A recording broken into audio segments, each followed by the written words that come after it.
Side खबरों के लिए सब्सक्राइब करें फ्लेम मीडिया और उसके बाद बेल आइकन को प्रेस करें ताकि सबसे पहले आपको मिले एक्सक्लूसिव खबरें।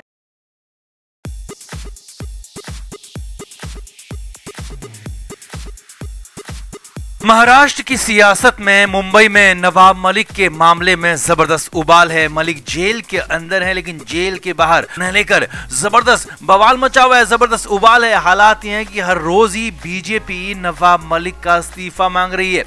अब तक चुप रहे महाराष्ट्र के मुख्यमंत्री उद्धव ठाकरे इस बार विधानसभा में खूब गरजे, यहां तक कि सीएम ठाकरे ने मलिक को लेकर पीएम तक को घसीट लिया और फिर तो बवाल हो गया। अब उद्धव ठाकरे ने यहां पर नवाब मलिक के बचाव की पूरी कोशिश तो की, बातें भी बहुत कुछ कही, लेकिन ये दांव उल्टा ना पड़ जाए। जी हाँ, ऐसा ही कुछ दिख रहा है जो कि इतिहास बताता रहा है। उसके मुताबिक तो असली आफत अब आने वाली है, क्योंकि मामला नाक की लड़ाई तक पहुंच गया है। तो क्या हुआ मुंबई में, क्या क्या कहा सीएम उद्धव ठाकरे ने और क्यों नवाब मलिक को राहत के बजाय असली आफत अब आने वाली है, सब कुछ आपको बताते हैं। आप इस वीडियो को शेयर करें और कमेंट करके अपनी राय जरूर दें कि क्या अब नवाब मलिक को राहत मिल जाएगी या फिर आफत बढ़ने वाली है, कमेंट जरूर करें।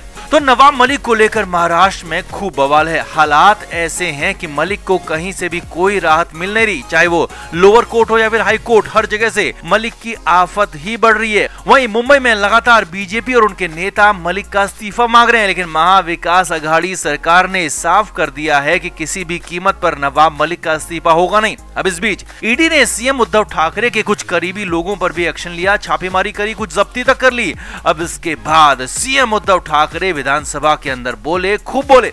हालांकि ये दांव उल्टा भी पड़ सकता है, वो कैसे वो भी बताएंगे, लेकिन पहले ये देखिए, समझिए कि आखिर सीएम उद्धव ठाकरे ने क्या कहा। तो विधानसभा में उद्धव ठाकरे ने साफ साफ कहा कि बीजेपी केंद्रीय एजेंसियों का गलत इस्तेमाल कर रही है और पीएम मोदी बदले की भावना से काम कर रहे हैं। उद्धव ठाकरे ने सवाल उठाते हुए कहा कि अगर नवाब मलिक के संबंध डी गैंग से हैं तो अब तक ये केंद्रीय जांच एजेंसियां कहां सोई हुई थी, क्योंकि ये तो उनका फेल्योर है कि कोई शख्स इतने सालों से डी गैंग के साथ था और वो चुनाव लड़कर जीत गया, मंत्री भी बन गया, लेकिन एजेंसियों को पता ही नहीं लगा, तो ऐसी एजेंसियों का फेल्योर है। उद्धव ठाकरे ने साफ कहा कि अगर हिम्मत है तो डी को खत्म करके दिखाओ और सीधे सीधे पीएम मोदी को चैलेंज दे दिया। उद्धव ठाकरे यहीं पर नहीं रुके, सीएम ठाकरे ने कहा कि हमारे परिवारों को परेशान करना बंद कर दो, हिम्मत है तो मुझे जेल में डाल दो। उद्धव ठाकरे ने कहा कि तुम्हें सत्ता में आना है तो आओ, लेकिन ऐसी गंदी हरकतें सत्ता के लिए मत करो। अब सीएम ने साफ कर दिया कि नवाब मलिक का इस्तीफा नहीं होगा, किसी कीमत पर नहीं होगा। अब तो बवाल होना तय था, जिसके बाद खूब हंगामा भी हुआ,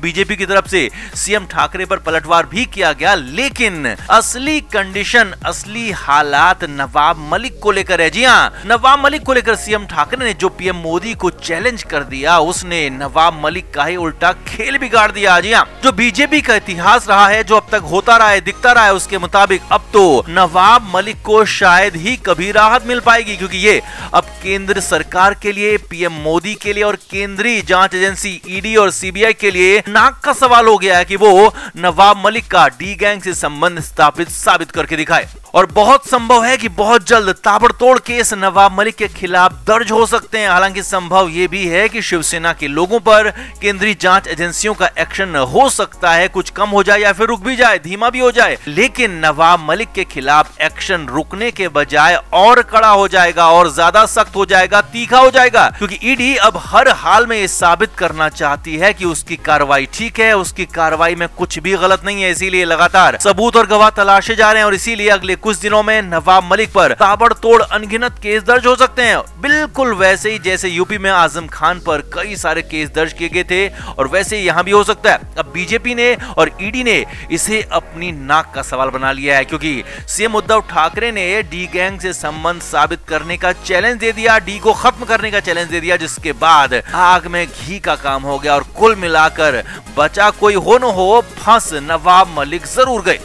यानी अब यहाँ पर कोई बचे या ना बचे, किसी को बचाया जाए या ना बचाया जाए, लेकिन नवाब मलिक फिलहाल तो बचने वाले नहीं है, भविष्य में भी ऐसी कोई गुंजाइश दिख नहीं रही है, लिहाजा आगे भी मलिक की मुश्किलें बढ़ना तय है, आगे भी कार्रवाई होना तय दिख रहा है। तो आपका क्या मानना है, इस पूरे मामले को अपनी नाक की लड़ाई बना चुकी ईडी क्या मलिक पर और केस दर्ज करेगी, या फिर सीएम उद्धव ठाकरे के बयान के बाद ईडी का रुख कुछ नरम हो सकता है? कमेंट करके आप भी अपनी राय जरूर दें, वीडियो को शेयर भी करें।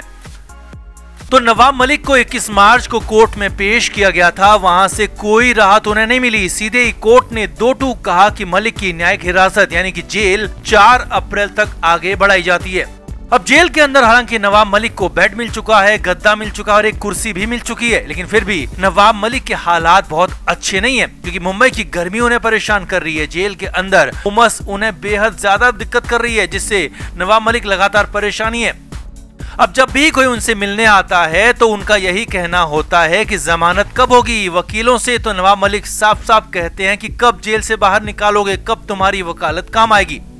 अब मलिक जेल के अंदर हैं तो उन्हें बहुत सारी बातें, बहुत सारे हालात पूरी तरह से पता नहीं है, लेकिन एक्चुअल कंडीशन ये है कि नवाब मलिक की लीगल टीम या कहें कि मलिक के वकीलों की तरफ से अभी तक फॉर्मली बेल की एप्लीकेशन नहीं दी गई है। नवाब मलिक के वकीलों ने इंटरिम रिलीफ जरूर मांगी थी, लेकिन अब तक बेल या कहें कि जमानत के लिए अर्जी नहीं लगाई है और उसकी वजह भी बेहद हैरानी भरी है।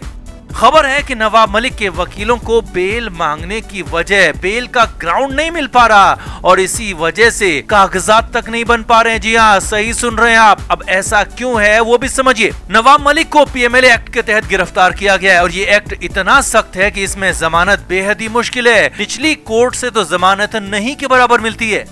महाराष्ट्र सरकार में नवाब मलिक के ही सहयोगी अनिल देशमुख की जमानत अर्जी निचली पीएमएलए कोर्ट से खारिज हो चुकी है। यानी कि पीएमएलए कोर्ट ने अनिल देशमुख को जमानत नहीं दी और अनिल देशमुख हाई कोर्ट पहुंचे और जमानत की जो वजह बताई वो भी हैरानी भरी थी। जी हाँ, बॉम्बे हाई कोर्ट में दायर याचिका में अनिल देशमुख की तरफ से हेल्थ ग्राउंड, मेडिकल ग्राउंड, खराब स्वास्थ्य की हालत पर जमानत मांगी गई है। जी हाँ, यही बड़ी वजह है, यही सबसे बड़ी मुश्किल नवाब मलिक के केस में भी आ रही है। नवाब मलिक के वकील समझ नहीं पा रहे हैं कि आखिर किस ग्राउंड पर, किस वजह पर निचली कोर्ट से जमानत मांगी जाए, क्योंकि वकील भी जानते हैं और मानते भी हैं कि निचली कोर्ट से जमानत खारिज होने की संभावना ही ज्यादा है। और अगर निचली कोर्ट में ही हेल्थ ग्राउंड पर बेल मांगी जाती है और वो खारिज हो जाती है तो फिर ऊपरी कोर्ट यानी कि हाई कोर्ट में भी हेल्थ ग्राउंड में जमानत मिलने की संभावना बेहद कम हो जाएगी, मुश्किल वहां आ सकती है। और ये बात वकीलों को अच्छी तरह से पता है और इसीलिए तो कहा जा रहा है कि जमानत की अर्जी से पहले ही फैसला साफ साफ दिख रहा है। जो अनिल देशमुख के साथ हुआ वही नवाब मलिक के साथ भी हो सकता है, यानी कि अर्जी खारिज हो सकती है जमानत की।